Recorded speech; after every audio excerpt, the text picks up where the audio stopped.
In real life relationships, you don't just get to unfriend someone because they said something that bothers you or unfollow. We're meant to stick with relationships and work things out and humble ourselves. Hey everyone, this is Yvette Hampton. Welcome back to the Schoolhouse Rocked podcast. I am back with Aby today, and we're talking about influencers and social media and the world in which we live today. It's like you said, Aby, there are good parts of it, but there are some parts of it that just put so much stinking pressure on us as people, and I hate it. I know. But we can also get a lot of encouragement from it as well. And I think that's the difference, encouragers or influencers, right? Right.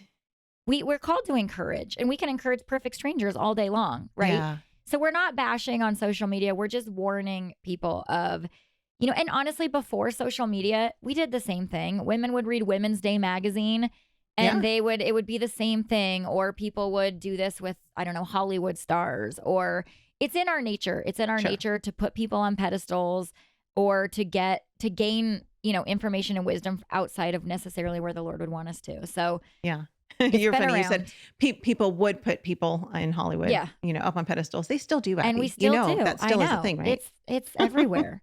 It's a horrible thing. It's a horrible thing. We're going to talk more about this, but I first want to say thank you to our sponsor, CTC Math. If you guys are looking for a great online math program, visit ctcmath.com. Try them out for free, ctcmath.com. Aby, on Monday, we talked about, we kind of ended on the topic of relationships. Mm-hmm. And one of the things I love about the article that you wrote is that you talked a lot about specific women in your life who had made, and you named them, but who have really impacted you personally, like actual in-person people who have taught you things and done things with you, including your mom and your mother-in-law. Mm-hmm. And I'm the same way. My mom has taught me so many things. My mother-in-law has taught me so many things. My adopted grandmother has taught me so many things. And then just other women that God has placed in my life. And those relationships are so vitally important to us. Let's talk about that for just a little bit. And I know we already discussed this in episode 1, but I want to dig a little bit more deeply into the importance of relationships and what that looks like for us. Well, I think, and we can talk about this like in light of social media, but here's the thing about real life relationships is they're messy and they're hard. And so much of that is used for good. God talks so much about even just conflict resolution and how we deal with difficult people and looking for the good in people. And when I compare that with social media, I think, when these real women are in my life, and it was interesting as I wrote that article, there were these women that I've now done life with for years and years. And I'm like, I'm sharing the amazing thing that they put in my life, but it wasn't without other challenges. It wasn't without other times that these women have maybe let me down or, and that's real life. And I think in real life relationships, you don't just get to unfriend someone because they said something that bothers you or unfollow. We're meant to stick with relationships and work things out and humble ourselves. And in real life relationships, we don't just get to pick the people that we have everything in common with, and with social media, it's like you just unfollow someone if you get tired of them. Like, I'm bored of this person, click, or I'm going to follow this person because they appeal to everything that I need to hear today. They make me feel good today, or the other thing is we don't need humility in online relationships because we can just shut someone down. We can just stop engaging with them if we don't like the way that it's going. And with real life relationships, it's like the nitty gritty and God uses that to sharpen us, to refine us, to humble us, to work together as his body, to put in us mercy and grace towards other people because I can't just unfollow them. And I think also the other thing about real life relationships is it's back and forth. It's give and take. There's conversation where when we have these online, when we're watching or following these influencers, there's no back and forth. We're literally just listening to them talk to us, and we either decide, do we like it or we don't? If we don't like it, we don't follow them. If we do, we follow them. And it's just such a deception of what real relationships are. It doesn't sharpen us. It doesn't grow us. It doesn't produce mercy and grace in us.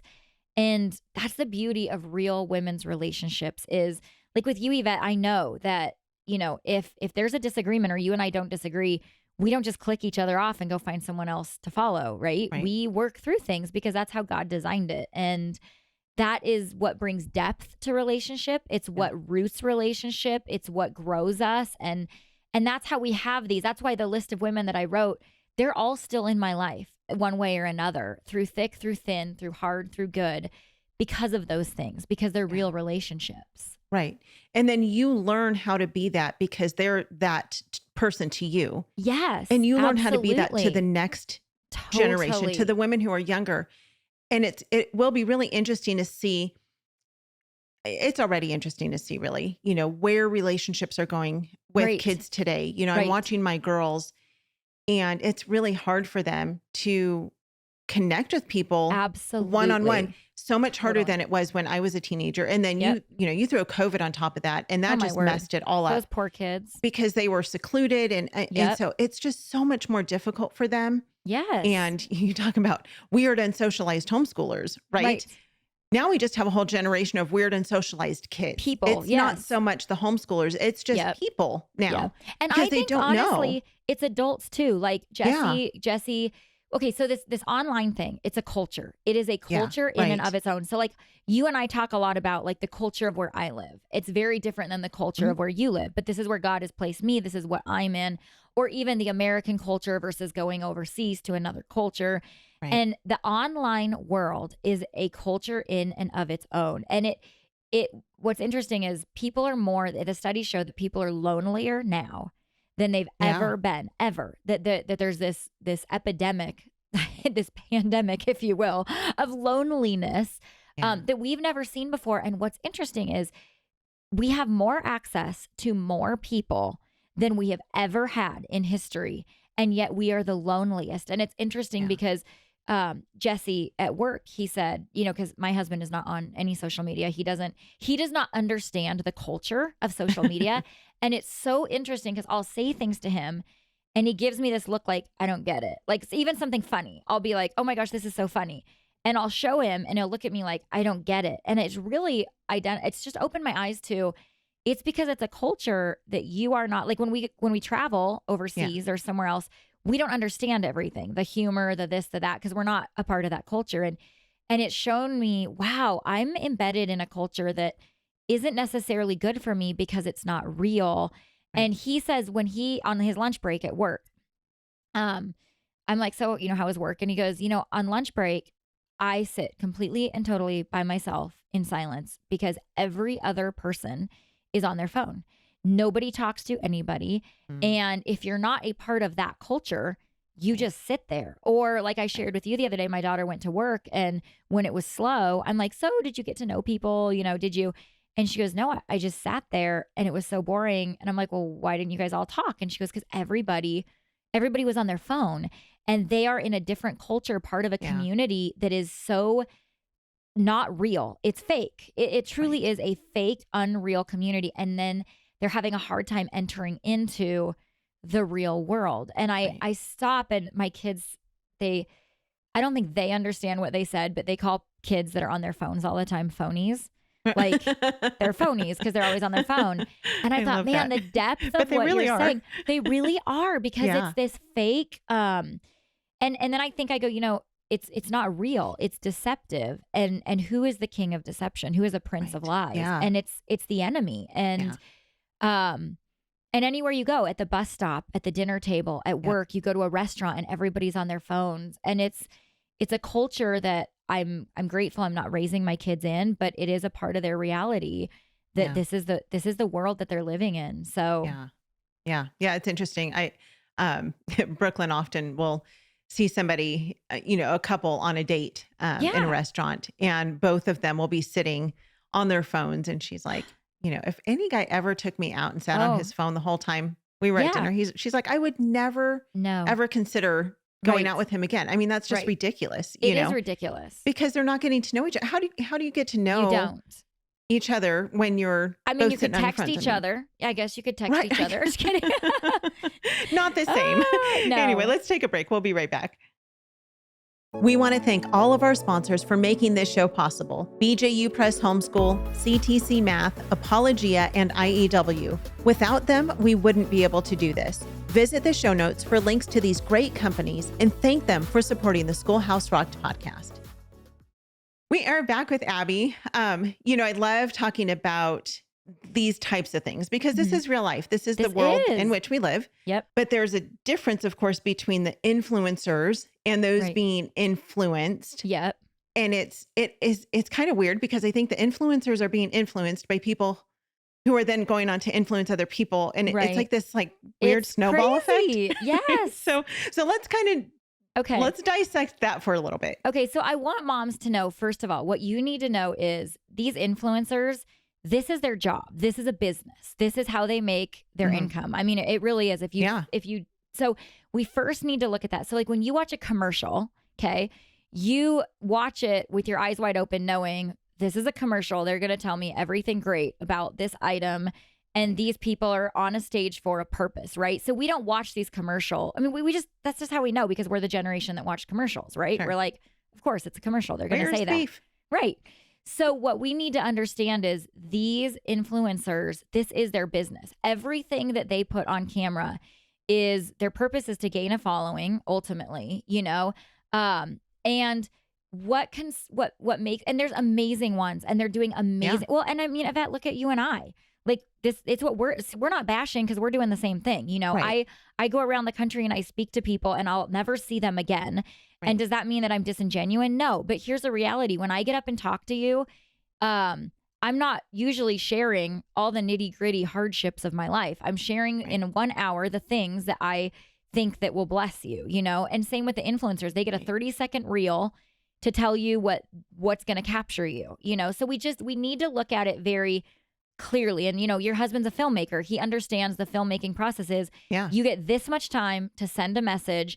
Right. So you're going to send a very, pre-thought out specific Right. message. So we just need to look at it that way. And sometimes when I watch, Jesse came home from work the other day and he's like, what's weird about this younger generation? He goes, they have cameras on them in everything they do. Like they can't do anything with that. They're all trying to be there's this generation of everybody's trying to be this get followers, I guess. And it's an odd concept because I look at these influencers and I'm like, everything you're doing is for an audience. And Right. that's got to be really, really hard and exasperating. And their whole goal is to be liked. So with an influencer, we have to remember that everything they do is for a stage. They're filming everything they do. Yeah. And my fear for them is you're missing what's happening in your everyday moment. It's this strategic business plan and it's affecting the influenced. It's really affecting the influenced, those of us that are watching them and being influenced, because what we think is real, we're watching it and we think it's all real. And then we start to feel like, well, I can't do that. Well, I'm not Right. doing that. Well, and I read something online the other day, and it was talked about a mom who showed up at a pool and she had matching swimsuits with her little kid. And she had all the pool toys and her makeup was perfect and her hair was perfect. And she set the kid down by the pool and strategically placed all the pool toys around and then started filming. And as she was filming, this other mom was watching. And she's like, as she was filming, the little kid kept saying, Mama, come in, come play with me. And the mom was like, no, we got, we're filming. We're trying to make this look. And meanwhile, the mom that's watching, she's like, our swimsuits don't match. We've got sunblock in our hair. It took everything we could just to get to the pool. And I forgot the snacks. And she goes, then this perfect mom with her perfect child, get up and they leave the pool. She goes, the mom never got in the pool. The kid never got in the pool. It was all this filming process. And she said, I thought if I would have clicked on her profile and I would have watched that film, I would have watched, look at their amazing day at the pool. Yeah. Look how beautiful they are. Look how perfect everything looks. Nobody's crying. Everything looks amazing. And I would have felt like a complete failure.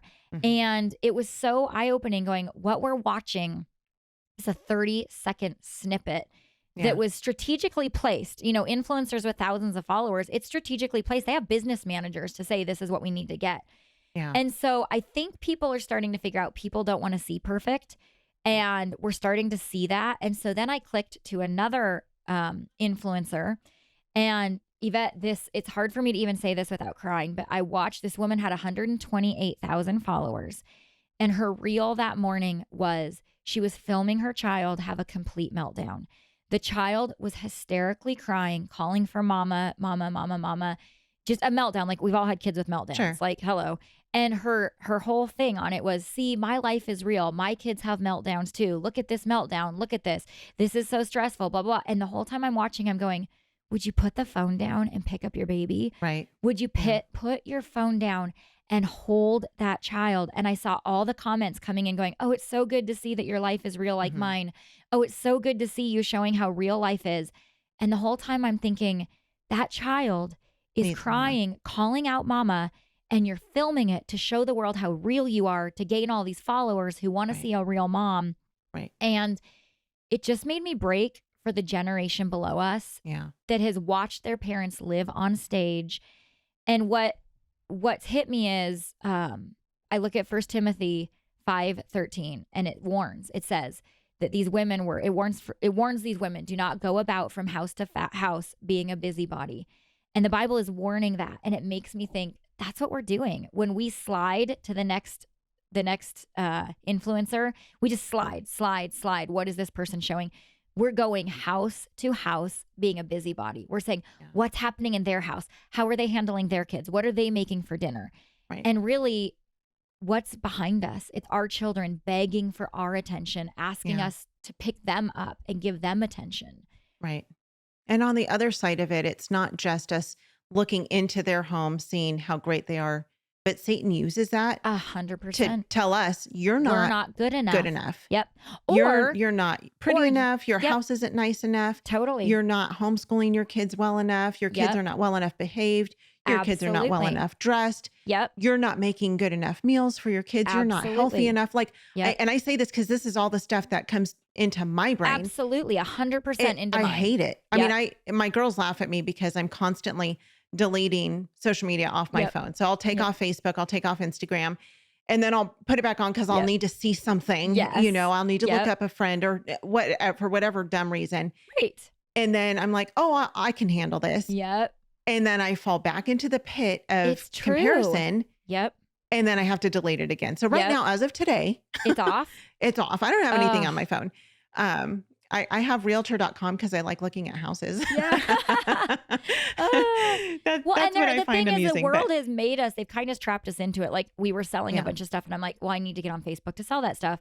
Or, you know, and I am on social media. Like, I am not sitting here on a high horse telling you to get off, because I am on social media. We're just saying these are things that you need to be aware of and be careful of. And I think the pendulum is swinging that there's all these perfect families and, oh, now we feel the pressure to be perfect. But now what I'm seeing is all these people who are like, oh, that's not selling, right? Perfect isn't selling anymore. So now we need to make imperfect look really great. And that's the mom that's filming the kids screaming and crying, or the mom that scans her house where her house is a total mess. And she said, I saw this the other day, you know, well, I guess hubby's going to have to figure out his own dinner tonight. You know, kind of like, now we're just going to do real. And I'm like, maybe if you get off the phone, you could make dinner. I think the pendulum is swinging. And the reason is because it's a sales pitch. People are selling themselves and they're going to sell whatever sells. And we just have to be so aware. And I think as homeschoolers, I like what you said, like, well, now I'm not making that and my house doesn't look like that. And we can even follow that into homeschoolers of, well, I'm not spending enough hours outside. Like, I have to spend, 1,000. Like, I only spent 900 hours outside this year. Fail. Where I'm like, no, you just spent 900. Well, first of all, instead of counting your hours, why don't you play with your kids? Or instead of having to hashtag everything you do, why don't you just be in the moment? And I fall into this trap. Like, we did this really cool thing. We've got to get it. And, you know, my kids don't put up with it much. If I get out the camera, they get mad. They're like, can we just not? Our girls too. Yeah. Can we just not? Or my husband, who doesn't get it, like, he doesn't understand. He's not part of that culture. He's so funny. He's like, wait, why are you taking a picture of dinner? Like, does anybody really care what you just made for dinner? Like, you're really taking a picture of your food and then you're posting it. And he always teases. He's like, are you going to take a picture of what it looks like coming out too? Like, but that's how someone that's not embedded in the culture sees it. They see it as so foolish because it kind of is, right? Yeah. Like, we're putting this pressure on ourselves. And you and I have talked before that it used to be that you could just sit and read a book with your kid. And now you have to have this beautiful feast of, Right. a beautiful table with Right. cookies and tea. Right. We have to have, and it just puts this pressure on Yeah. homeschool moms that's like, no, no, no, they've never had to do that before. You can Yeah. seriously just read a book and go Yeah. outside. Yeah. Yeah. Yeah. Yeah. It's the new reality show. Really, It that's what it is. that is what it is. It, Yep. reality TV started 15 years Yes. ago, maybe 20 years ago, if Yep. that long ago. Yep. And it was like this obsession with people looking into the lives of other people, but it was Yep. all formulated and Oh, edited. totally. And I And mean, it's it is still to this day. totally, You add your music, and I think yeah, of it as like that's their stage and we're the right. paparazzi, right? We're Yeah. just Yeah. like we're the paparazzi trying to get any glimpse Yeah. into their private personal life, and they're happy to share it, Yes. Yeah. Yeah. Well, we're out of Ugh. time. We're going to be back tomorrow and we're going to Okay. bring some hope and tie Yes, this all there's up with lots a of pretty hope. bow. It So is. don't be We promise. discouraged. We are here to bring hope through the gospel because Jesus is our hope. So Yes. don't leave discouraged. He's our great influencer, and that's what we he get to talk is. about. Amen. Amen. So we'll Yay. be back tomorrow. Thank you guys so much for listening. Abby, thank you for being with me again today. We love you guys. If you have not listened to our other podcast, did you know that we have a sister podcast? For those who maybe don't know yet, it's called the Homeschool Insights Podcast. And it's daily. It's 5 days a week and it's 10 minutes or less. Most Oh, of I them are love 7 that. to 10 minutes of just these blasts of encouragement. So Ugh. Garrett takes the most powerful sound bites from our podcasts and from Homegrown Generation and all these things, and he just brings daily encouragement to you. Yes. So listen to that if you have not yet listened to it. Check it out. It's called the Homeschool Insights Podcast. You can easily find it on any podcast app. We'll see you back here tomorrow. Have a great day. Bye. A mom said to me one time, "Aren't you worried about sheltering your children?" And I said to her, "We care more about sheltering tomato plants in the culture right now than we do about our precious children." And so if someone wants to accuse me of sheltering my children, my answer is always absolutely yes. I will shelter my child until I know my child can stand up against the elements of the culture so that they can grow to maturity. And we slowly begin to remove the shelter from around them as we see that they are mature and that they understand the battle lines around them and can engage the culture from a position of strength rather than weakness.